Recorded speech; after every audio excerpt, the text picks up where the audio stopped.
ಓಂ ತದೇತತ್ ಸಹಸ್ರಂ ತತ್ಸರ್ವಂ ತಸ್ಯಮೇನ್ನಂ ಮಿತ್ರಂ ದಕ್ಷಿಣಂ ಸದಿತಿ ಪ್ರಾಣಃ ಪರೋಕ್ಷಪ್ರಿಯ ಇವ ಹಿ ದೇವಾಃ ಪರೋಕ್ಷಪ್ರಿಯ ಇವ ಹಿ ದೇವಾಃ. ಓಂ ಪರಮಾತ್ಮನೇ ನಮಃ.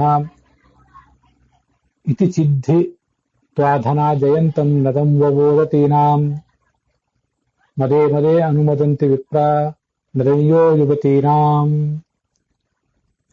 ಶ್ರೀ ಗುರುಭ್ಯೋ ನಮಃ. ಅನುಶಾಸನ ಪರ್ವದ 251ನೆಯ ಪ್ರವಚನ ಭಾಗ ಇದು. ಪರಮಾತ್ಮನೇ ನಮಃ ಪರಮಾತ್ಮ ಅನ್ನುವ ವಿಷ್ಣು ಸಹಸ್ರನಾಮದ ಸ್ತೋತ್ರದ ಒಂದು ಅರ್ಥವನ್ನು ವಿವರಿಸುವ ಇತಿ ಸಿದ್ಧಿತ್ವಾಧನ ಅನ್ನುವ ಮಂತ್ರವನ್ನ ಇವತ್ತು ನಾವು ನೋಡಬೇಕಾಗಿದೆ. ಸ್ವಸ್ವಸ್ತು ಸತಾಂ ಅಶೇಷ ಸನ್ಮಂಗಲಾನಿ ಭವಂತು. ಪರಮಾತ್ಮನಃ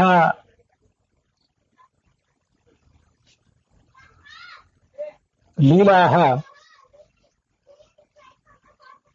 ಕಾರ್ಯಾಣಿ ಚ ಶ್ರುತ್ವಾ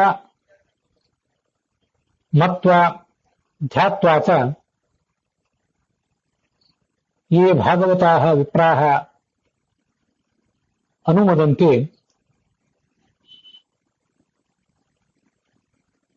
ತೇಷಾಂ ಸರ್ವೇಷಾಂ ಅದ್ಯ ಪರಮಾತ್ಮ ಇತಿ ಭಗವತಃ ಗೌಣಂ ನಾಮ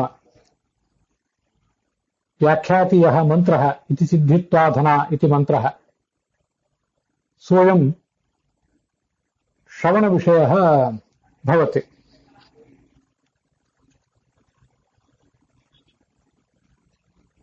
ಪರಮಾತ್ಮ ಅಂದರೆ ಅತ್ಯಂತ ಶ್ರೇಷ್ಠನಾದಂತಹ ಆತ್ಮ ಅಂತ ಅರ್ಥ. ಸ್ವಯಂ ಶ್ರೇಷ್ಠನಾದವನು ಮತ್ತೆ ಪರಮರಾದಂತಹ ತನ್ನ ಭಕ್ತರಲ್ಲಿ ಶ್ರೇಷ್ಠರಾದಂತಹ ತನ್ನ ಭಕ್ತರಲ್ಲಿ ಆತ್ಮನಾಗಿ ಇರುವಂಥವನು. ಜ್ಞಾನೀತು ಆತ್ಮೈವ ಮೇ ಮತಂ. ಜ್ಞಾನಿಯು ನನ್ನ ಆತ್ಮವೇ ಆಗಿದ್ದಾನೆ. ಜ್ಞಾನಿ ಪ್ರಿಯತಮೋತೋ ಮೇ. ಜ್ಞಾನಿ ನನಗೆ ಅತ್ಯಂತ ಪ್ರಿಯ. ಜ್ಞಾನಿ ನನ್ನ ಆತ್ಮನೇ ಆಗಿದ್ದಾನೆ. ಪರಮ ಜ್ಞಾನಿ ಬಹಳ ದುರ್ಲಭವನು. ದುರ್ಲಭನಾದಂತಹ ಆ ಜ್ಞಾನಿ ದುರ್ಲಭನಾದ ಕಾರಣದಿಂದಲೇ ನನಗೆ ಆತ್ಮ ಎನಿಸಿಕೊಂಡಿದ್ದಾನೆ, ನನಗೆ ಅತ್ಯಂತ ಪ್ರಿಯ ಎನಿಸಿಕೊಂಡಿದ್ದಾನೆ ಅಂತ ಭಗವಂತ ಹೇಳ್ತಾನೆ. ಹೀಗೆ ಪರಮಸ್ಯ ಆತ್ಮ, ಪರಮನಾದ ಜ್ಞಾನಿಯ ಆತ್ಮ ಇವನು, ಸ್ವಯಂ ಶ್ರೇಷ್ಠನಾದಂತಹ ಆತ್ಮ. ಅಂಥ ಪರಮಾತ್ಮ ಎಂಬ ನಾಮದ ವಿವರವನ್ನ ಈ 7ನೆಯ ಬೃಹತಿ ಮಂತ್ರ ಇದು ವಿವರಿಸ್ತದೆ.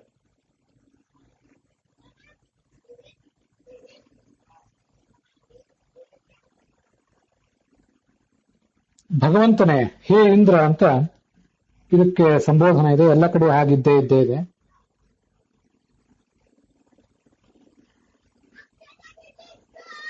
ಈ ನೀನು ಅನೇಕ ರೂಪಗಳನ್ನು ತಾಳಿ, ಅನೇಕ ಅವತಾರಗಳನ್ನು ತಾಳಿ ಶತ್ರುಗಳನ್ನ ಗೆದ್ದು ಅವರ ಧನವನ್ನೆಲ್ಲ ಜ್ಞಾನಿಗಳಾದವರಿಗೆ, ನಿನ್ನ ಭಕ್ತರಾದವರಿಗೆ ಅನುಗ್ರಹಿಸ್ತಿ. ಅಂಥ ಪ್ರತಿಯೊಂದು ಯುದ್ಧದಲ್ಲಿಯೂ ಕೂಡ ಮದೇ ಅಂದ್ರೆ ಸಂತೋಷದಾಯಕವಾದಂಥ ಯುದ್ಧಗಳ ಪ್ರಸಂಗದಲ್ಲಿ, ಶತ್ರು ಜಯಗಳ ಪ್ರಸಂಗದಲ್ಲಿ ಜ್ಞಾನಿಗಳಾದವರು ನಿನ್ನನ್ನು ಅನುಸರಿಸಿ ಸಂತೋಷ ಪಡ್ತಾರೆ. ನೀನು ಆ ನಮ್ಮ ಹೃದಯವನ್ನ ಭಕ್ತಿ ರಸದಿಂದ ಆರ್ದ್ರವನ್ನಾಗಿ ಮಾಡುವಂಥ ನಿತ್ಯ ನೂತನವಾದಂತಹ ಈ ಶಾಸ್ತ್ರಗಳ ಅಧಿಪತಿಯಾಗಿರುವೆ ಅಂತ ಅದರ ತಾತ್ಪರ್ಯ. ರಘುನಾಥ ತೀರ್ಥರ ವ್ಯಾಖ್ಯಾನದಲ್ಲಿ ವೀರಾಣಾಂ ಹರ್ಷಹೇತುತ್ವಾತ್ ಮದಃ ರಣಃ, ವೀರರಿಗೆ ಪರಾಕ್ರಮಿಗಳಿಗೆ ಸಂತೋಷವನ್ನು ಕೊಡುವುದರಿಂದ ಈ ಯುದ್ಧಕ್ಕೇನೆ ಮದ ಅಂತ ಕರೀತಾರೆ. ಮದ ಅಂದ್ರು ಹರ್ಷ ಅಂದ್ರು ಅರ್ಥ ಒಂದೇ. ಮದುವೆ ಅಂದ್ರೆ ಪ್ರತಿಯುದ್ಧಂ, ಪ್ರತಿಯೊಂದು ಯುದ್ಧದಲ್ಲಿಯೂ ಕೂಡ ನಮ್ಮ ಶತ್ರುಗಳನ್ನು ಗೆಲ್ಲುತ್ತೆ, ಮತ್ತೆ ಅವರ ಧನಗಳನ್ನು ಸಂಪತ್ತನ್ನು ನಮಗೆ ತಂದು ಕೊಡುತ್ತೆ, ನಮಗೆ ಅನುಗ್ರಹಿಸುತ್ತೆ. ಅಂಥ ನಿನ್ನನ್ನು ವಿಪ್ರಾಹ ಪ್ರಕಷ್ಟರಾದ ಜ್ಞಾನಿಗಳು ಅನುಮದಂತೆ, ನಿನ್ನ ಕಾರ್ಯಗಳನ್ನ ನೆನೆದು ಸಂತೋಷ ಪಡ್ತಾರೆ. ಇನ್ನೊಬ್ಬರಿಗೆ ನಿನ್ನ ಲೀಲೆಗಳನ್ನು ವರ್ಣಿಸಿ ಹೇಳ್ತಾರೆ ಕೂಡ.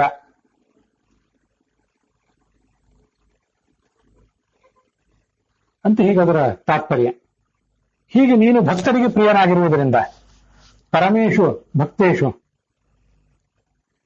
ನಿನ್ನ ಆಪ್ತರಾದ ಭಕ್ತರಿಗೆ ನೀನು ಆತ್ಮಸ್ವರೂಪನಾಗಿರುವುದರಿಂದ ನಿನ್ನನ್ನು ಪರಮಾತ್ಮ ಎಂಬುದಾಗಿ ವರ್ಣಿಸ್ತಾರೆ. ಇದು ಆ ಪರಮಾತ್ಮ ಎಂಬ ರೂಪದ ಒಂದು ಸ್ತೋತ್ರ.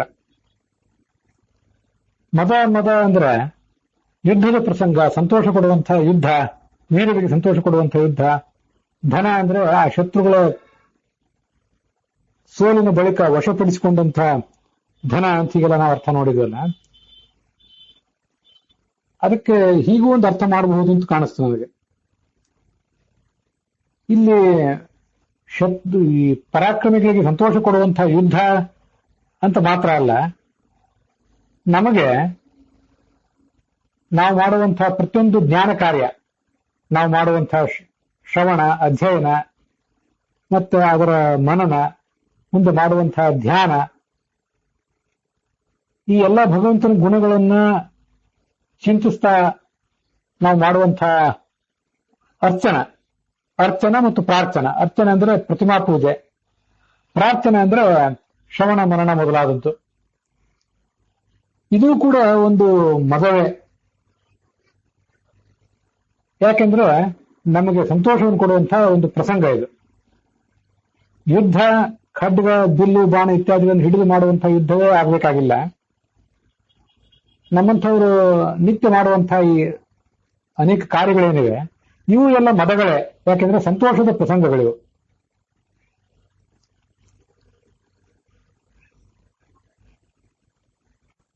ನಿತ್ಯೋತ್ಸವ ನಿತ್ಯಶ್ರೀ ಈಶಾನ್ ಹೃದಯಸ್ಥಃ ಭಗವಾನ್ ಮಂಗಲಾಯತನೋ ಹರಿಹಿ ಅಂತ ಶ್ಲೋಕ ನಾವು ಕೇಳಿರ್ತೇವೆ. ಯಾರ ಹೃದಯದಲ್ಲಿ ಭಗವಂತ ಇದ್ದಾನೋ ಅವರಿಗೆ ನಿತ್ಯ ಉತ್ಸವ ಇದು. ನಿತ್ಯಶಃ ಯಶಃ, ದೊಡ್ಡ ಕೀರ್ತಿ, ನಿತ್ಯ ಉತ್ಸವ ಇದು. ಆದ್ರಿಂದ ನಾವು ಮಾಡುವಂತಹ ಪ್ರತಿಯೊಂದು ಕಾರ್ಯವು, ನಾವು ಮಾಡುವ ಶ್ರವಣ, ಅಧ್ಯಯನ, ಮನನ, ಧ್ಯಾನ ಇತ್ಯಾದಿ ಎಲ್ಲಾ ಕಾರ್ಯವೂ ಕೂಡ ಭಗವಂತನ ಪೂಜಾ ರೂಪವಾಗಿರುವುದರಿಂದ ಒಟ್ಟಾರೆ ಪುರುಷೋಭಾವ ಯಜ್ಞ ಅಂತ ಛಾಂದೋಗ್ಯ ಉಪನಿಷತ್ತು ವರ್ಣಿಸುವಂತೆ ನಮ್ಮ ಒಂದು ಜೀವನವೇ ಸಂತೋಷದಾಯಕವಾದಂತಹ ಯಜ್ಞ. ಆದ್ದರಿಂದ ಮದೇಶು ಮದೆ ಅಂದ್ರೆ ಪ್ರತಿಯುದ್ಧಂ ಅಲ್ಲ, ಯುದ್ಧವೇ ಆಗಬೇಕಾಗಿಲ್ಲ. ನಮಗೆ ಸಂತೋಷ ಕೊಡುವಂಥ ಎಲ್ಲಾ ಕಾರ್ಯವೂ ಕೂಡ ಭಗವತ್ ಪೂಜಾ ರೂಪವಾದ ಕಾರ್ಯ. ಅಲ್ಲಿ ನನಗೆ ನೀನು ಧನವನ್ನ ಶತ್ರುಗಳಿಂದ ಗೆದ್ದು ಕೊಡ್ತೀವಿ ಅಂತ ಬಂದಿದೆಯಲ್ಲ, ಅಲ್ಲಿ ಧನ ಅಂದ್ರೆ ಧನ ಸಂಪತ್ತೇ ಏನಾಗಬೇಕಾಗಿಲ್ಲ, ಅದೊಂದು ದಿವ್ಯವಾದಂತಹ ಜ್ಞಾನವೆಂಬ ಧನ. ಹಾಗೆ ಒಂದು ಕಡೆ ಋಗ್ವೇದವೇ ಅದನ್ನ ವರ್ಣಿಸ್ತದೆ. ಮತ್ತೆ ಋಗ್ವೇದ ಹೇಳಿದ ಆ ಮಾತನ್ನ ಐತರೇಯ ಉಪನಿಷತ್ತು ಹೇಳ್ತದೆ ಕೂಡ. ಐತರೇಯ ಉಪನಿಷತ್ನಲ್ಲಿ ಜೀವನೆಂದರೆ ಪರಮಾತ್ಮನಿಗೆ ಬಂಗಾರ ಅಂತ ವರ್ಣಿಸುವಂತಹ ಒಂದು ಪ್ರಸಂಗ. ಅಥೋ ಆವೃತಾಸೋ ಅವತಾಸೋನ ಕರ್ತೃಭಿಹಿ ಇತಿ ಸರ್ವಂ ಹೀದಂ ಪ್ರಾಣೇನಾವೃತಂ ಅಂತ ಹೇಳುವಂತಹ ಆ ಒಂದು ಉಪನಿಷತ್ ಭಾಗ. ಸ್ವಯಂ ಆಕಾಶ ಪ್ರಾಣೇನ ಬೃಹತ್ಯಾವಿಷ್ಟಬ್ಧ. ಈ ಚೇತನರೆಲ್ಲರೂ ಕೂಡ, ನಾವೆಲ್ಲ ಚೇತನರು ಪರಮಾತ್ಮನ ಹೊಟ್ಟೆಯೊಳಗಿದ್ದೇವೆ. ನಮ್ಮನ್ನ ಆ ನಾರಾಯಣ, ಬೃಹತಿ ಅಂದ್ರೆ ಚಿತ್ ಪ್ರಕೃತಿ, ಮತ್ತೆ ವಾಯು ಇವರು ರಕ್ಷಿಸ್ತಾರೆ ಅಂತ ವರ್ಣನೆ ಮಾಡುವಂತಹ ಒಂದು ಪ್ರಸಂಗ ಅದು. ಅಲ್ಲಿ ಅಪ್ರಕ್ಷಿತಂ ವಸು ಬಿಭರ್ಷಿ ಹಸ್ತಯೋಃ ಅಶಾಢಂ ಸಹಸ್ತನ್ವಿಶ್ರುತೋದಭೆ ಆವೃತಾಸೋ ಅವತಾಸೋನ ಕರ್ತೃಭಿಸ್ತನೂಷು ತೇ ಕ್ರತವ ಇಂದ್ರಭೂರಯಃ. ಅಂತ ಋಗ್ವೇದದ ಒಂದು ಮಂತ್ರವನ್ನ ಈ ಐತರೇಯ ಉಪನಿಷತ್ತು ಸೂಚಿಸ್ತದೆ. ಆವೃತಾಸೋ ಅವತಾಸೋ ನ ಕರ್ತೃಭಿಹಿ ಅಂತ. ಇದು 1ನೇ ಮಂಡಲದ 55ನೇಯ ಸೂಕ್ತ, ಅದರ 8ನೇ ಮಂತ್ರ ಇದು. ಈಗ ನಾವು ನೋಡ್ತಾ ಇರುವಂತಹ ಈ ಮಂತ್ರ. ಭಗವಂತನೇ, ವಾಯುವೆ, ನೀವಿಬ್ಬರು ಅಪ್ರಕ್ಷಿತಂ ವಸು, ಎಂದೂ ಕ್ಷೀಣವಾದಂತಹ ಒಂದು ಸಂಪತ್ತನ್ನ ನಿಮ್ಮ ಕೈಗಳಲ್ಲಿ ಧರಿಸಿದ್ದೀರಿ ಅಂತ ವರ್ಣನೆ ಮಾಡ್ತಾರೆ. ಹಸ್ತವೋ ರೇತಯೋರೇವ ನಿತ್ಯಾಕ್ಷೀಣಂ ವಸುಸ್ಥಿತಂ. ಈ ಇಬ್ಬರ ವಾಯು ಮತ್ತು ಪರಮಾತ್ಮನ ಕೈಗಳಲ್ಲಿ ಎಂದೂ ಕ್ಷೀಣವಾಗದಂತಹ ಒಂದು ಸಂಪತ್ತು ಇದೆ. ಆದ್ರಿಂದ ನಾವು ಇಲ್ಲೂ ಕೂಡ ಧನ ಅಂದ್ರೆ ಆ ಜ್ಞಾನವೆಂಬ ಸಂಪತ್ತು ಅಂತ ತಿಳ್ಕೊಳ್ಳೋಣ. ಜ್ಞಾನವೆಂಬ ಸಂಪತ್ತನ್ನ ನೀನು ನಮಗೆ ಅನುಗ್ರಹಿಸ್ತಿ. ನಾವು ಮಾಡುವಂತಹ ಶ್ರವಣ, ಮನನ, ಧ್ಯಾನ ಇತ್ಯಾದಿಗಳನ್ನು ನೋಡಿ ಆನಂದಪಟ್ಟು ನಮಗೆ ನೀನು ಜ್ಞಾನವೆಂಬ ಸಂಪತ್ತನ್ನು ಅನುಗ್ರಹಿಸ್ತಿ. ನೀನು ನಮ್ಮ ಹೃದಯವನ್ನ ಭಕ್ತಿರಸದಿಂದ ಒದ್ದೆ ಮಾಡುವಂಥ, ಓದತಿ ಅಂದ್ರೆ ಓದತಿ ಅಂದ್ರೆ ಭಕ್ತಿರಸದಿಂದ ಒದ್ದೆ ಮಾಡುವಂಥದ್ದು, ಯೋಗವತಿ ಅಂದ್ರೆ ನಿತ್ಯ ನೂತನಗಳಾದ ಆ ಶಾಸ್ತ್ರಗಳಿಗೆ ನೀನು ಒಡೆಯನಾಗಿದ್ದಿ ಅಂತ ಅದರ ತಾತ್ಪರ್ಯ. ಒಟ್ಟಾರೆ ತಾತ್ಪರ್ಯ ಹೀಗಾಗ್ತದೆ. ಪರಮೈಶ್ವರ್ಯಶಾಲಿಯಾದ ಭಗವಂತನೇ, ಭಕ್ತರಿಗೆ ಜ್ಞಾನವೆಂಬ ಸಂಪತ್ತನ್ನು ಕೊಡುವಂತಹ ನಿನ್ನ ಹಯಗ್ರೀವ ಇತ್ಯಾದಿ ರೂಪಗಳೇನಿವೆ, ಆ ರೂಪಗಳು ನಮ್ಮ ಹೃದಯವನ್ನು ಭಕ್ತಿರಸದಿಂದ ಆರ್ದ್ರವನ್ನಾಗಿ ಮಾಡುವಂತಹ ನಿತ್ಯ ನೂತನಗಳಾದಂತಹ ಶಾಸ್ತ್ರಗಳಿಗೆ ಅಧಿಪತಿಗಳಾಗಿವೆ. ಇದು ಹಯಗ್ರೀವ, ಪರಶುರಾಮ, ವೇದವ್ಯಾಸ ಇತ್ಯಾದಿ ರೂಪಗಳು. ನಿನ್ನ ಆ ರೂಪಗಳನ್ನ ಹರ್ಷದಾಯಕವಾದಂತಹ ಶ್ರವಣ ಮನನಾದಿ ಪ್ರಸಂಗಗಳಲ್ಲಿ, ಯುದ್ಧ ಮಾತ್ರ ಅಲ್ಲ ಎಲ್ಲಾ ಪ್ರಸಂಗಗಳಲ್ಲಿಯೂ ಕೂಡ ನೆನೆದು ಜ್ಞಾನಿಗಳು ಸಂತೋಷ ಪಡ್ತಾರೆ. ಆ ಪರಮ ಅಂದ್ರೆ ಶ್ರೇಷ್ಠರಾದಂತಹ ಜ್ಞಾನಿಗಳಲ್ಲಿ ಇರುವ ಆತ್ಮ ಭಗವಂತನೇ ಪರಮಾತ್ಮ ಅಂತ ಈಗ ಅದರ ವಿವರ. ಒಟ್ಟಾರೆ ಮಂತ್ರದ ಅನ್ವಯಾರ್ಥವನ್ನ ಹೀಗೆ ತಿಳ್ಕೊಳ್ಬಹುದು. ಹೇ ಇಂದ್ರ, ಪರಮೈಶ್ವರ್ಯಶಾಲಿನ್ ಭಗವಂತನೇ, ಚಿತ್ತು ಅಂದ್ರೆ ಕ್ವಾತಿ, ಕೆಲವು ಬಾರಿ ಧನ ಅಂದ್ರೆ ಜ್ಞಾನಧನಾನಿ, ಜ್ಞಾನವೆಂಬ ಧನಗಳನ್ನು, ಜಯಂತಂ ಗೆದ್ದು ಅಸ್ಮಭ್ಯಂ ನಮಗೆ ಕೊಡ್ತಾ ಇರುವಂತಹ, ವಹ ನೀನು ಬಹುರೂಪಗಳಿಂದ ಜಗತ್ತಿಗೆ ಬೆಳಕಿಗೆ ತಂದ, ಓದತೀನಾಂ ನಮ್ಮ ಹೃದಯವನ್ನು ಭಕ್ತಿರಸದಿಂದ ಒದ್ದೆ ಮಾಡುವಂಥ, ಯೋಯುವತೀನಾಂ ನಿತ್ಯ ನೂತನಗಳಾದಂತಹ ಈ ವೇದಾದಿ ಶಾಸ್ತ್ರಗಳೇನಿವೆ ಅವುಗಳ ನದಂ ಆ ಒಂದು ಪ್ರತ್ಯೇಕವಾದಂತಹ ಅಧಿಪತಿ ರೂಪ, ಹಯಗ್ರೀವ, ವ್ಯಾಸ ಇತ್ಯಾದಿ ರೂಪ, ಆ ರೂಪಗಳನ್ನ, ಆ ರೂಪವುಳ್ಳಂತಹ ತ್ವಾಂ ನಿನ್ನನ್ನ, ತ್ವಾ ವಿಪ್ರಾಹ ಜ್ಞಾನಿಗಳು ಮದೇ ಹರ್ಷದಾಯಕವಾದಂತಹ ಪ್ರತಿಯೊಂದು ಪ್ರಸಂಗದಲ್ಲಿ, ಶ್ರವಣ ಮನನಾದಿ ರೂಪವಾದಂತಹ ಪ್ರಸಂಗದಲ್ಲಿ, ಇತಿ ಅನೇನ ಈ ಒಂದು ಕಾರಣದಿಂದ ಅನುಮೋದಂತೆ ಅನುಸರಿಸಿ ಸಂತೋಷ ಪಡ್ತಾರೆ.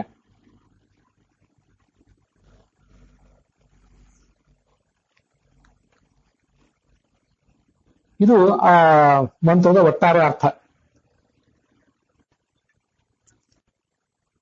ಇವೇ ಅರ್ಥಗಳನ್ನ ಆ ಪರಮಾತ್ಮ ಎಂಬ ಶಬ್ದಕ್ಕೆ ಬೇರೆ ಬೇರೆ ಅರ್ಥಗಳನ್ನ ಬೇರೆ ಬೇರೆ ವ್ಯಾಖ್ಯಾನಕಾರರು ವರ್ಣಿಸ್ತಾರೆ ಅಂತ ನೋಡೋಣ. ಸರ್ವಪರಮಾಣ ಬ್ರಹ್ಮಾದೀನಾಂ ಆತ್ಮ, ಪರಮರು ಅಂದ್ರೆ ಶ್ರೇಷ್ಠರು, ಬ್ರಹ್ಮಾದಿ ಶ್ರೇಷ್ಠ ದೇವತೆಗಳಿಗೂ ಇವನು ಆತ್ಮ ಅಂದ್ರೆ ನಿಯಾಮಕನಾಗಿದ್ದಾನೆ. ಏಷತೆಯ ಆತ್ಮ ಅಂತರ್ಯಾಮಿ ಅಮೃತಃ, ಆತ್ಮೇತ್ಯುಪಾಸಿತ ಭಗವಂತನನ್ನು ಆತ್ಮ ಅಂತ ಉಪಾಸಿಸಬೇಕು, ಅವನೆಲ್ಲಿಗೂ ನಿಯಾಮಕನಾಗಿದ್ದಾನೆ ಅಂತ ಅರ್ಥ. ಪರಮಶ್ಚಾಸವು ಆತ್ಮ, ಒಂದು ಹಿಂದಿದ್ದು ಷಷ್ಠಿ ತತ್ಪುರುಷ ಸಮಾಸ ಆದ್ರೆ ಈಗಿನದು ಕರ್ಮಧಾರಯ ಸಮಾಸ. ಇವನು ಶ್ರೇಷ್ಠನೂ ಹೌದು, ಆತ್ಮನೂ ಹೌದು. ಪರಮ ಈಶಾಂತೆ ಪರಮಾಹ, ಪರಾಶ್ರೇಷ್ಠವಾದ ಮಾ ಜ್ಞಾನ ಯಾರಿಗಿದೆಯೋ ಅವರು ಪರಮರು.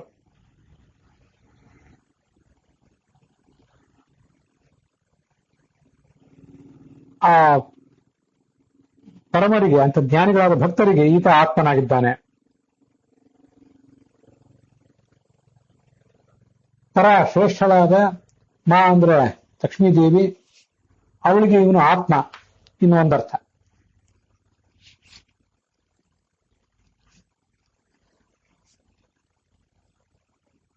ಪಗಳು ಅಂದ್ರೆ ಜಗತ್ತನ್ನು ಕಾಪಾಡುವಂತಹ ಬ್ರಹ್ಮಾದಿ ದೇವತೆಗಳು, ಲೋಕಪಾಲಕರಾದಂತಹ ಬ್ರಹ್ಮಾದಿ ದೇವತೆಗಳು. ಅವರ ಮತ್ತೆ ರಮಾದೇವಿಯ ಆತ್ಮನೂ ಕೂಡ ಇವನು. ಪ ರಮಾ ಆತ್ಮ, ಪರಮಾತ್ಮ. ಹೀಗೆ ಪ ಒಂದು ವಿಭಾಗ, ರಮಾ ಅಂತ ಮತ್ತೊಂದು ವಿಭಾಗ. ಅವರಿಬ್ಬರಿಗೆ ಇವನು ಆತ್ಮನಾಗಿದ್ದಾನೆ ಅಂತ ಅರ್ಥ.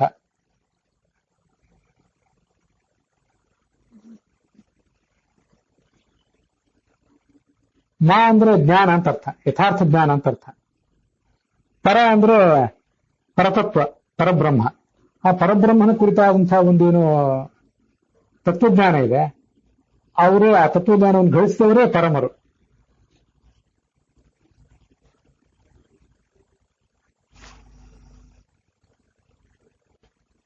ಅವರೆಲ್ಲರನ್ನೂ ಕೂಡ ಇವನು ಆದತ್ತೆ ತನ್ನ ಬಳಿಗೆ ಸ್ವೀಕಾರ ಮಾಡುವನು. ಆ ಕಾರಣಕ್ಕಾಗಿ ಆತ ಪರಮಾತ್ಮ ಅಂತ ಕರೆಸ್ಕೊಂಡಿದ್ದಾರೆ.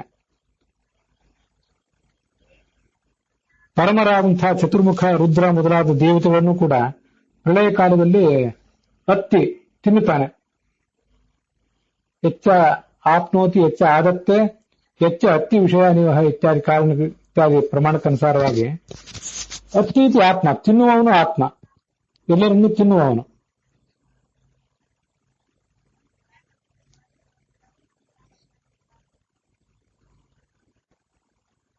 ಪಾತಿ ರಮತೇಚ ಅವಮಾತ್ಮ. ಅಂದ್ರೆ ಸ್ವಯಂ ಈ ಭಗವಂತ ಎಲ್ಲರನ್ನೂ ಕಾಪಾಡ್ತಾನೆ. ಮತ್ತು ರಮತೆ, ತಾನು ಸುಖರೂಪನಾಗಿದ್ದಾನೆ. ಈ ನಾವು ನೋಡಿದಂಥ ವೇದ ಮಂತ್ರಗಳಲ್ಲೂ ಕೂಡ ತಾನು ಸುಖರೂಪನಾಗಿದ್ದು ಉಳಿದವರೆಲ್ಲರನ್ನೂ ಸುಖ ಪಡಿಸ್ತಾನೆ ಅಂತ ಬಂದಿದೆ. ಆದ್ರಿಂದ ರಾಮ ಅಂದ್ರೆ ರಮಂತಿ ಯೋಗಿನಃ ಅಸ್ಮಿನ್ನಿತಿ ರಾಮಃ. ಯಾವನ ಪಾದಕಮಲವನ್ನು ಆಶ್ರಯಿಸಿ ಎಲ್ಲಾ ಜನರು ಕೂಡ ಸಂತೋಷ ಪಡ್ತಾರೋ ಅಂಥ ಭಗವಂತನಿಗೆ ರಾಮ ಅಂತ ಕರೀತಾರಲ್ಲ, ಹಾಗೆ ಇವನು ಕೂಡ ರಮ, ಎಲ್ಲರನ್ನೂ ಕೂಡ ಸಂತೋಷ ಪಡಿಸುವವನು. ಅದನ್ನೇ ಅನುಮೋದಂತಿ ಅಂತ ವೇದವಾಕ್ಯ ವರ್ಣನೆ ಮಾಡಿದೆ.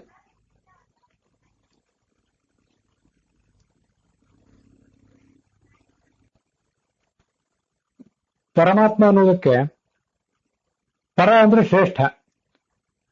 ಇವು ಭಗವಂತ ಸ್ವಯಂ ಶ್ರೇಷ್ಠನಾಗಿದ್ದಾನೆ. ಮತ್ತು ಜ್ಞಾನರೂಪನಾಗಿದ್ದಾನೆ, ಆತ್ಮನಾಗಿದ್ದಾನೆ. ಪ ಅಂದ್ರೆ ಎಲ್ಲರನ್ನೂ ಪಾಲಿಸುವವನು, ರ ಅಂದ್ರೆ ಸ್ವಯಂ ಸುಖ ಸ್ವರೂಪ, ಮ ಅಂದ್ರೆ ಜ್ಞಾನ ಸ್ವರೂಪ. ಈ ಎಲ್ಲ ಕಾರಣಗಳಿಂದಾಗಿ ಆತನನ್ನ ಪರಮಾತ್ಮ ಅಂತ ಹೇಳ್ತಾರೆ. ಬೃಹದಾರಣ್ಯಕ ಉಪನಿಷತ್ನಲ್ಲಿ ಉದ್ಧೃತವಾದಂತಹ ಒಂದು ವೇದವಾಕ್ಯ, ಆಪ್ತಕಾಮತೆಯ ಆತ್ಮ ಇತಿ ಯಹ ವಿಷ್ಣು ಸಮುದೀರಿತ, ಬ್ರಹ್ಮಾಂಡ ಪುರಾಣದ ಮಾತು. ಆತ್ಮ ಅಂದ್ರೆ ಆಪ್ತಕಾಮ ಅಂತ ಮತ್ತೊಂದು ಅರ್ಥ, ಎಲ್ಲವನ್ನೂ ಈಡೇರಿಸಿಕೊಂಡವನು. ಯಾವ ಅಪೇಕ್ಷೆಯೂ ಕೂಡ ಈಡೇರದ ಅಪೇಕ್ಷೆ ಅವನಿಗೆ ಯಾವುದೂ ಇಲ್ಲ. ಆ ಕಾರಣಕ್ಕಾಗಿ ಆತ ಪರಮಾತ್ಮ ಅಂತ ಕರೆಸ್ಕೊಂಡಿದ್ದಾನೆ.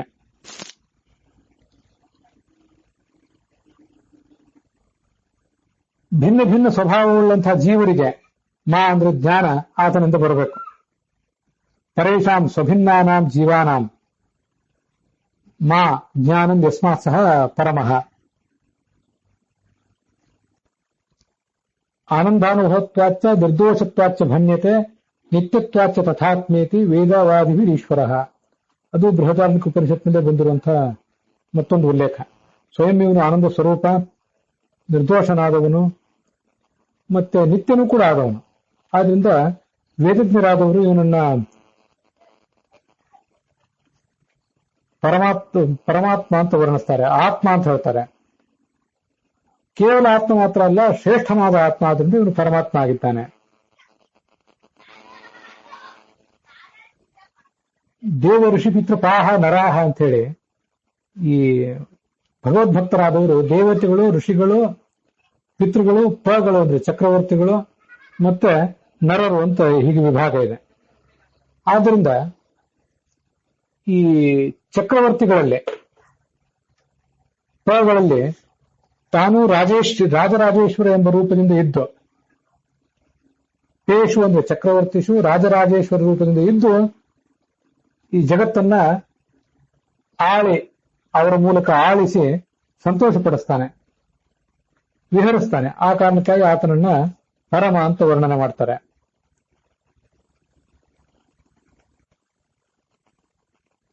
ಗಳು ಅಂದರೆ ತತ್ವಾಭಿಮಾನಿ ದೇವತೆಗಳು. ತತ್ವಾಭಿಮಾನಿತ್ವೇನ ಪಾಂತೀತಿ ಪಾಹ ದೇವಾಹ. ಆ ದೇವತೆಗಳಿಗೆ ರ ಅಂದ್ರೆ ಸುಖ, ಮಾ ಜ್ಞಾನ ಇದೆಲ್ಲವನ್ನು ಕೂಡ ಕೊಡುವಂಥವನು. ಈ ಕಾರಣಕ್ಕಾಗಿ ಆತ ಪರಮಾತ್ಮ ಅಂತ ಕರೆಸ್ಕೊಂಡಿದ್ದಾನೆ.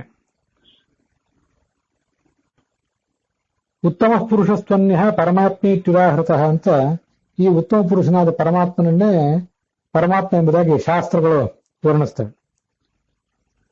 ಆತ್ಮಾಂತರಾತ್ಮ ಪರಮಾತ್ಮೇತಿ ಮೂರ್ತಿತ್ರಯಂ ಹರೇಹೇ ಜಾಗೃತ್ ಸ್ವಪ್ನ ಸುಷುಪ್ತ್ಯಾಹದೇಹೇ ಸೃಷ್ಟ್ಯಾದೇಶ್ಚ ನಿಯಾಮಕಂ ಅಂತ ಭಾಗವತ ತಾತ್ಪರ್ಯದಲ್ಲಿ ಬರುವಂತಹ ಒಂದು ಮಾತು. ಆತ್ಮ, ಅಂತರಾತ್ಮ, ಪರಮಾತ್ಮ, ಜ್ಞಾನಾತ್ಮ ಅಂತ ಮತ್ತೊಂದು ರೂಪ ಇದೆ. 4 ರೂಪಗಳಾಗ್ತವೆ ಒಟ್ಟಾರೆ. ಆದರೆ ಭಗವಂತನಿಗೆ 3 ರೂಪಗಳ ವ್ಯೂಹ, 4 ರೂಪಗಳ ವ್ಯೂಹ, 5 ರೂಪಗಳ ಒಂದು ವ್ಯೂಹ ಅಂದ್ರೆ ಗುಂಪು ಇತ್ಯಾದಿ ಎಲ್ಲವೂ ಇರೋದ್ರಿಂದ ಇಲ್ಲಿ ಒಂದು ಪ್ರಸಂಗದಲ್ಲಿ 3 ರೂಪಗಳನ್ನ ಹೇಳಿದ್ದಾರೆ.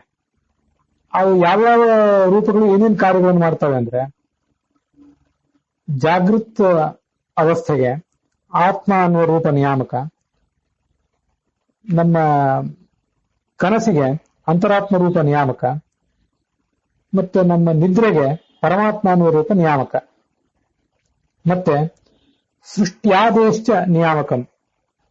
ಸೃಷ್ಟಿಗೆ, ಸೃಷ್ಟಿ, ಪಾಲನ ಮತ್ತು ನಾಶ ಅಂತ 3 ಏನಿದೆ, ಅಲ್ಲಿ ಸೃಷ್ಟಿಗೆ ಆತ್ಮ ಕಾರಣನಾಗ್ತಾನೆ, ಅಂತರಾತ್ಮ ಪಾಲನಕ್ಕೆ ಕಾರಣನಾಗ್ತಾನೆ, ಪರಮಾತ್ಮ ಪ್ರಳಯಕ್ಕೆ ಕಾರಣನಾಗ್ತಾನೆ. ಆತ್ಮ ಅಂದ್ರೆ ಹತ್ತಿ ಅಂತನೂ ಅರ್ಥ ಇದೆಯಲ್ಲ, ನಾವು ಅದನ್ನು ನೋಡಿದ್ದೇವಲ್ಲ.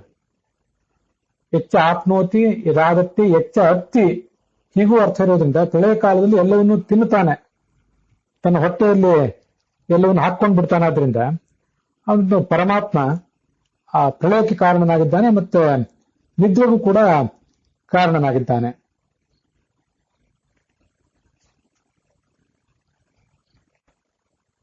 ಈ ವಿಷ್ಣು ಸಹಸ್ರನಾಮವನ್ನು ನಾವು ಪಠನ ಮಾಡುವಾಗ ಆ ಪ್ರತಿಯೊಂದು ನಾಮದಿಂದ ನಾವು ಯಾವ ಅರ್ಥವನ್ನು ಚಿಂತಿಸಬೇಕು, ಮತ್ತೆ ನಾವು ಅನುಭವಿಸುತ್ತಿರುವಂತಹ ಲೌಕಿಕ ಮತ್ತು ಆಧ್ಯಾತ್ಮಿಕ ಸಮಸ್ಯೆಗಳಿಗೆ ಯಾವ ಒಂದು ಪರಿಹಾರವನ್ನ ಯಾವ ನಾಮದಲ್ಲಿ ಕಂಡುಕೊಳ್ಳಬೇಕು ಅಂತ ಹಿಂದೆ ಒಂದು ಬಾರಿ ಚಿಂತನೆ ಮಾಡುವಾಗ ನಮಗೆ ಇಷ್ಟವಾದಂತಹ ಒಂದು ನಾಮವನ್ನ 108 ಬಾರಿ ಹೇಳಬೇಕು. ವಿಷ್ಣು ಸಹಸ್ರನಾಮವನ್ನು ಪಾರಾಯಣ ಮಾಡ್ತಾ ಬರಬೇಕು. ವಿಷ್ಣುರು ವಶತ್ಕಾರ ಇತ್ಯಾದಿ ರೂಪದಲ್ಲಿ. ಮುಂದೆ ಪರಮಾತ್ಮ ಅಂತ ಈ ಶಬ್ದ ಬಂದಾಗ ಪರಮಾತ್ಮನೇ ನಮಃ ಅಂತ 108 ಬಾರಿ ಹೇಳಿ, ಮುಂದೆ ಮುಕ್ತಾನ ಪರಮಾಗತಿ ಅವೇ ಪುರುಷ ಸಾಕ್ಷಿ ಇತ್ಯಾದಿ ರೂಪವಾಗಿ ಹೇಳಿ ಅದನ್ನು ಮುಗಿಸ್ಬೇಕು ಅಂತ ಬಂದಿತ್ತು. ಆ ಶಬ್ದಗಳಿಗೆ ಅನೇಕ ಅರ್ಥಗಳಿರೋದ್ರಿಂದ ಭೂತಾತ್ಮ, ಭೂತಾತ್ಮ, ಭೂತ ಭಾವನ ಇತ್ಯಾದಿ ಅನೇಕ ಶಬ್ದಗಳೆಲ್ಲ ಹಿಂದೆ ಬಂದಿವೆ.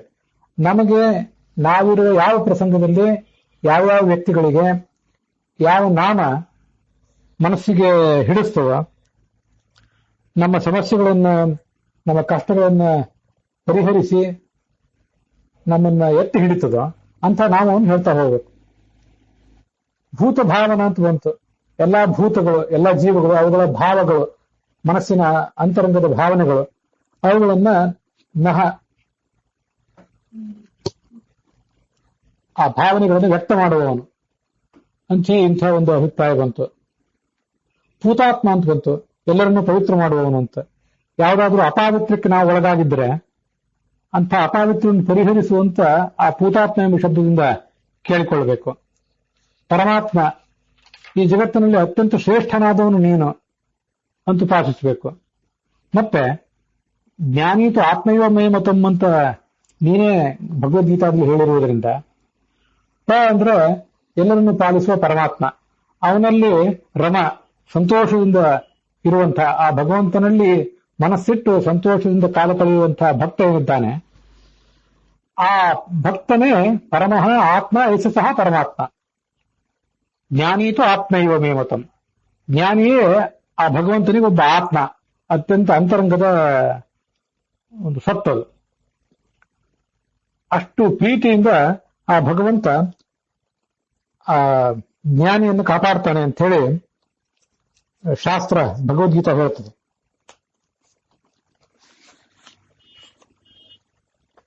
ಎಷ್ಟು ಅಕ್ಕರೆಯಿಂದ ಕಾಪಾಡ್ತಾನೆ ಭಗವಂತ ಆ ಜ್ಞಾನಿಯನ್ನ ಅಂದ್ರೆ,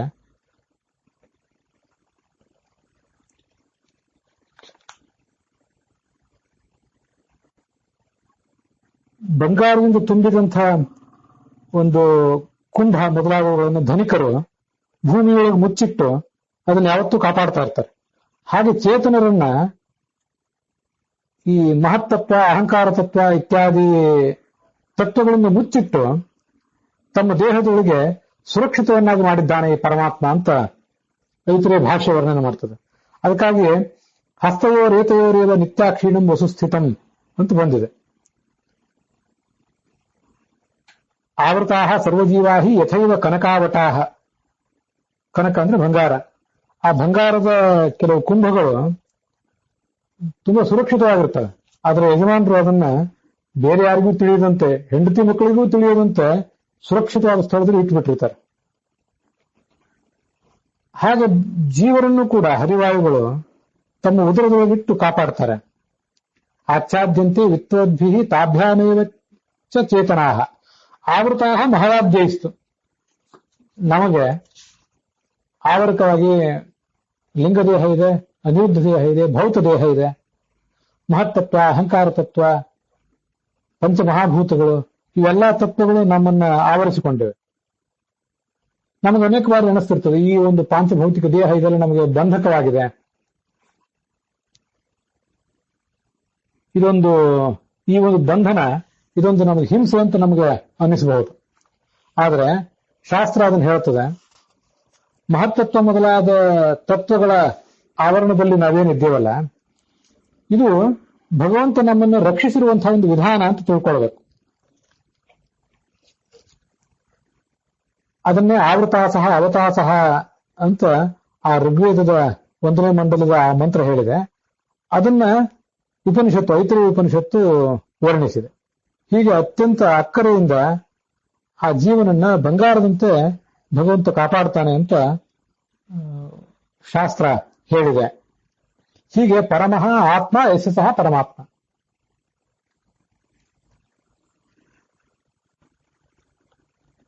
ಶಾಂಕರ ಭಾಷ್ಯದಲ್ಲಿ ಇದಕ್ಕೆ ವಿಶಿಷ್ಟವಾದಂತಹ ಅರ್ಥ ಏನೂ ಕಂಡು ಬರೋದಿಲ್ಲ. ಪರಾಶರ ಭಟ್ಟರ ವ್ಯಾಖ್ಯಾನದಲ್ಲಿ ಏನ ಭೂತಾನ್ಯಾತ್ಮವಂತಿ ನಾಯಮನ್ಯೇನ ಚಾತ್ಮವಾನ್ ಅಥೋ ಹ್ಯಾತ್ಮೇಶ್ವರತ್ವಾಚ್ಚ ಪರಮಾತ್ಮ ಪ್ರಕೀರ್ತಿತಃ. ಈ ಪರಮಾತ್ಮ ಅಂತ ಯಾಕೆ ಹೇಳ್ತಾರೆ? ಈ ಪರಮಾತ್ಮನಿಂದಲೇ ಈ ಎಲ್ಲಾ ಭೂತಗಳಿಗೂ ಕೂಡ ಆತ್ಮ ಅಂದ್ರೆ ಅವುಗಳ ವ್ಯಕ್ತಿತ್ವ, ಆ ವ್ಯಕ್ತಿತ್ವದ ಸಾರಭೂತವಾದಂತಹ ಭಾಗ ಇದೆ. ಅವು ತಮ್ಮ ವ್ಯಕ್ತಿತ್ವವನ್ನು ಕಾಪಾಡಿಕೊಂಡಿರುವುದು, ತಮ್ಮ ಐಡೆಂಟಿಟಿಯನ್ನು ಕಾಪಾಡಿಕೊಂಡಿರುವುದೇ, ಐಡೆಂಟಿಟಿ ಅವುಗಳಿಗೆ ಬಂದಿರುವುದೇ ಭಗವಂತನಿಂದ. ಅಂದ್ರೆ ನಮ್ಮ ಮೂಲ ಅಸ್ತಿತ್ವ ಅಂತ ಅರ್ಥ, ಅವರ ವೆರಿ ಎಕ್ಸಿಸ್ಟೆನ್ಸ್ ಅಂತ ಅರ್ಥ. ಆತ್ಮ ಅಂದ್ರೆ ಅವರ ಎಕ್ಸಿಸ್ಟೆನ್ಸ್, ನಮ್ಮ ಅಸ್ತಿತ್ವ, ಅದು ಬರುವುದೇ ಪರಮಾತ್ಮನಿಂದ. ಆದರೆ ಪರಮಾತ್ಮನಿಗೆ ಅಸ್ತಿತ್ವ ಬರುವುದು ಬೇರೆ ಯಾರಿಂದಲೂ ಅಲ್ಲ, ನಾಯಮನ್ಯೇನ ಚ ಆತ್ಮವಾನ್. ಹೀಗೆ ಈ ಕಾರಣದಿಂದ ಮತ್ತು ಆತ್ಮೇಶ್ವರತ್ವಾಚ್ಚ, ಆತ್ಮೇಶ್ವರಂ ಶಾಶ್ವತಂ ಶಿವಮಚ್ಯುತಂ ಅಂತ ತೈತ್ತರೀಯ ನಾರಾಯಣ ಉಪನಿಷತ್ನಲ್ಲಿ ಒಂದು ವರ್ಣನೆ ಮಾಡ್ತಾರೆ. ಎಲ್ಲ ಆತ್ಮರಿಗೂ ಅವನು ಈಶ್ವರ, ಆದ್ರಿಂದ ಅವನು ಪರಮಾತ್ಮ ಅಂತ ಹೇಳ್ತಾರೆ.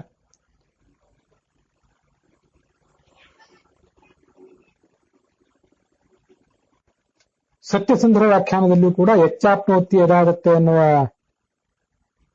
ಮಹಾಭಾರತದ ಮಾತನ್ನ, ಭಾಗವತ್ ತಾತ್ಪರ್ಯದಲ್ಲಿ, ಬ್ರಹ್ಮಸೂತ್ರ ಭಾಷ್ಯದಲ್ಲಿ ಇತ್ಯಾದಿ ಕಡೆ ಉದ್ಧೃತವಾದ ಮಾತನ್ನ, ಮತ್ತೆ ಆತ್ಮ ಶಬ್ದದ ಅರ್ಥಗಳನ್ನ ವರ್ಣನೆ ಮಾಡ್ತಾರೆ. ನಾವೀಗ ನೋಡಿರುವಂತಹ ಅರ್ಥಗಳೇ ಆ ಸತ್ಯಸುಂದರ ಭಾಷ್ಯದಲ್ಲಿ ಇವೆ. ಒಂದು ಪ್ರತ್ಯೇಕವಾದಂತಹ ಅರ್ಥ ಏನು ಅಲ್ಲಿ ಕಂಡು ಬರೋದಿಲ್ಲ.